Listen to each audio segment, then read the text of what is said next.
Good evening, everybody. My name is Dr. Daniel Abasi, Associate Professor of Fisheries in Institute of Oceanography, University of Calabar. The work that I have to present here, of course, was jointly carried out by Jack Showell, actually my PhD student, and Professor Abasi as one of the supervisors. We talk on the influence of flooding on the microbial water quality of the Calabar River and the Cross River Estuary, Nigeria.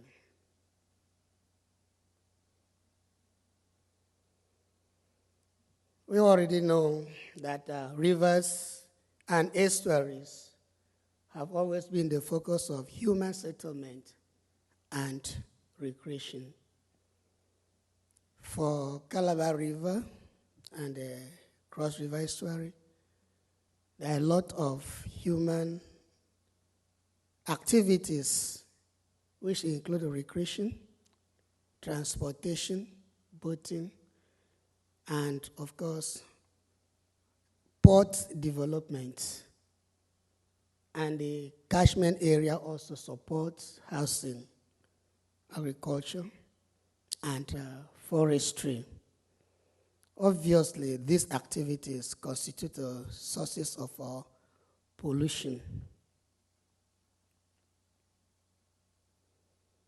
because the organic matter on the catchment areas and the watershed are associated with bacteria and other contaminants, which, when they are carried into the water bodies, become source of pollution. And because the city of Calabar is very crucial in the history of Cross River State and, of course, of Nigeria, in the sense that a lot of tourist activities go on in the city. The city itself, as you can see, was the first capital of Nigeria. Before the capital was moved to Lagos and then to Abuja, the current political capital. The population is over 300,000 people, and it's a tropical rainforest with mean annual rainfall of 4,000 millimeters. There are two rivers that sandwich the city of Calabar. The Great Kwa River is on the east, and the Calabar River in the west. The drainage system in the city is quite good, irrespective of the amount of rainfall, and the city will be flooded. But if you exercise patience for about 1 hour, all the water will be drained out into the two rivers, as it may be. Of course, with such a scenario, we expect a lot of organic debris to be transported into the rivers. And that's why we needed to carry out these studies. The anthropogenic event along the river system, as I already mentioned, include the fact that we have Calabar International Conference Center, which is a conference center that houses, it has a capacity of accommodating 5,000 people at a stretch. And it was just inaugurated last month before the last government handed over power. So it's quite good. And there is also the TINAPA, which is a business consortium. We have the Marina Resort. It's a tourist center for children, for adults, for foreigners, and the like. Then we have the export processing zone also along the Calabar River banks, and then ports and transporting facilities. Of course, there are some metropolitan markets. So these activities are there, and they are bound to, in one way or the other, while the tourist center, we really need to keep the river system clean so that the tourists will have a comfortable and a safe water system for recreation. We know that these other activities can constitute source of pollution. Now, you can see that along the banks of the river or elsewhere in the city, you can have a kind of a dumpster like this that is full to the brim and overflows for some time, so quite a number of days, will not be evacuated. So if it overflows, the waste matter will be on the ground. If rain falls, we'll wash them to the river system.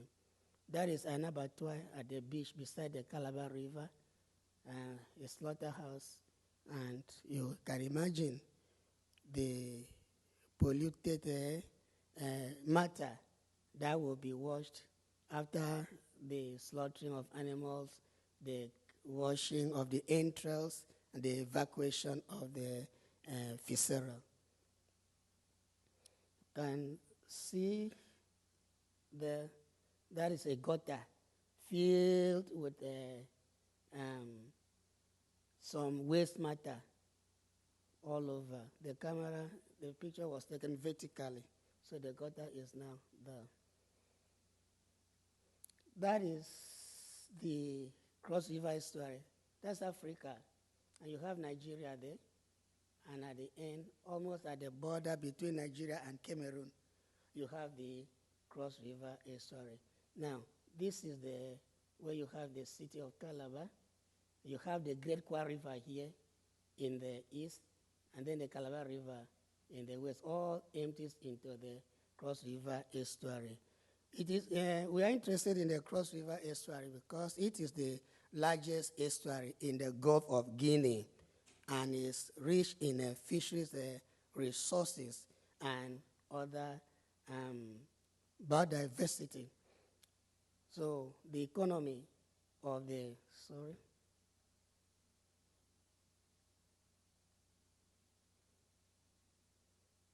the economy of the people of the Cross River Basin depends greatly on the estuary itself.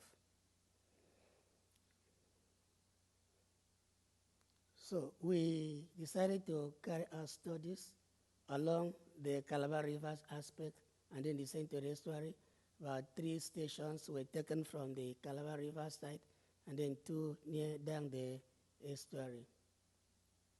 The objective of the study was to assess the relationship between the bacterial load in the water body and rainfall, and also to find out whether there is any tidal influence on the bacterial load in the water body.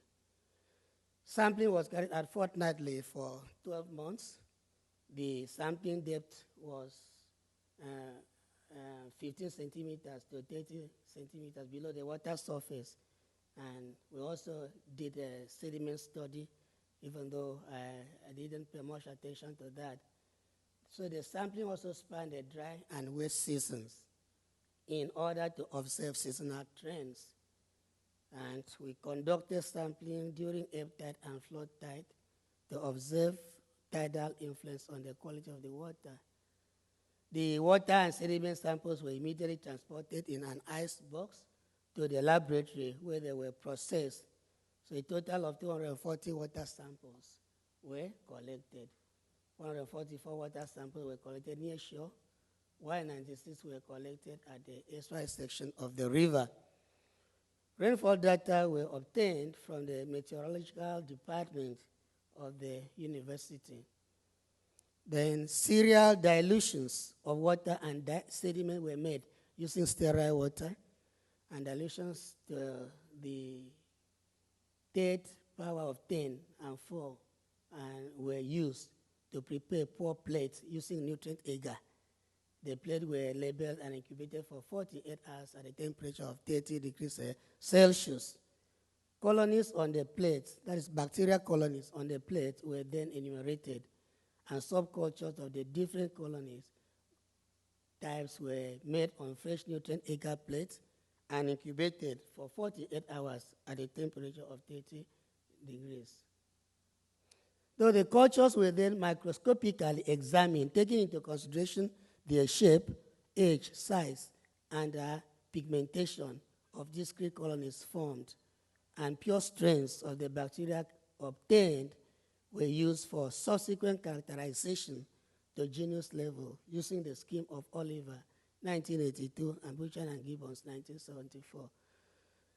The result we have shows that the following species of bacteria were identified with the percentages given.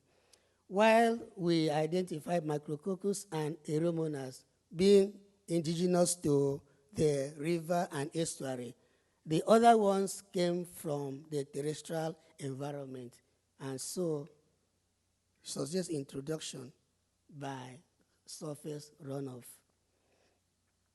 The total heterotrophic bacterial count were moderately high. We had the highest count of 5.8 raised to power times 10 raised to power 5 of coliform forming unit per mil in the rainy season, and that was also during the flood tide, while the lowest count was 1.2 times 10 raised to power 3, which we recorded during the dry season and at low tide. We had the highest count in the water, recorded in the rainy season as already said, and the lowest in the dry season.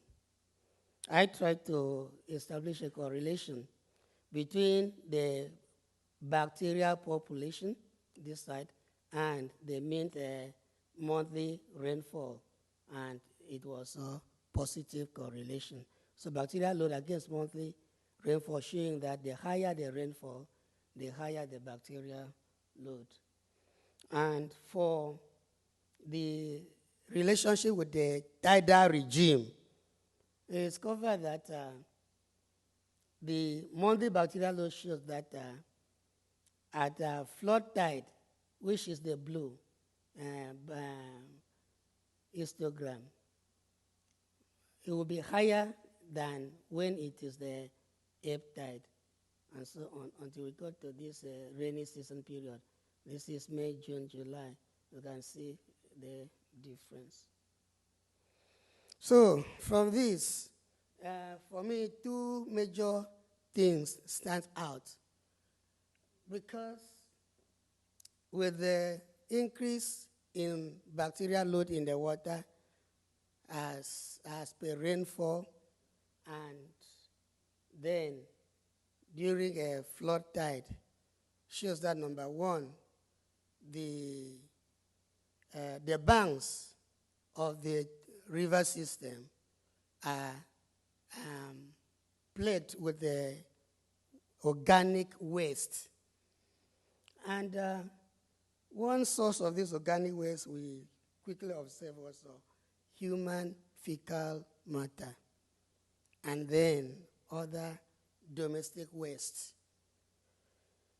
And that it was also high during flood tide shows that at high tide, these fecal matter are washed from the land, from the intertidal flat into the water body, and they have this bacteria attached to them.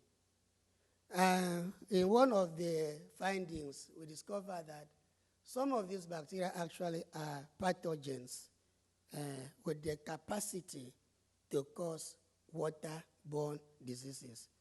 In fact, in one of the communications that was earlier published this year, we discovered that some fish species and shellfishes harbored those disease causing bacteria.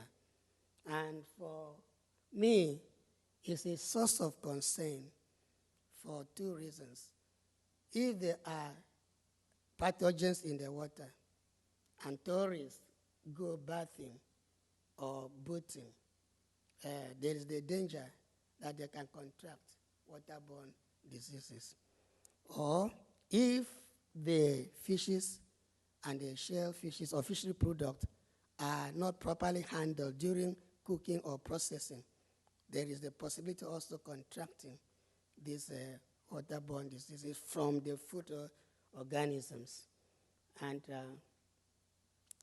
what we recommended, of course, is that one, there should be a law that forbids the use of the intertidal flat as a dumping ground for human waste. And of course, more attention should be paid to the habit of waste disposal along the riparian vegetation and the catchment area of the river system. And the implication of the finding also shows that flooding occasioned by climate change may lead to outbreak of waterborne diseases, and some food fishes and shellfishes will contract more disease at such time. I've already said that. So consumption of such food fishes may further endanger human health. So we propose proactive and ameliorative measures to be set in place in the riverine and coastal communities as adaptation to climate change. We also desire that the government should ensure that adequate healthcare systems are established in these riverine areas, so that in the event of waterborne diseases, it can quickly be attended to. If this is done, I see it as an adaptation to climate change, and of course, a more decent way of waste disposal should be established. I think this is all what we have. Thank you very much. I think we have time for a question or two. Yeah?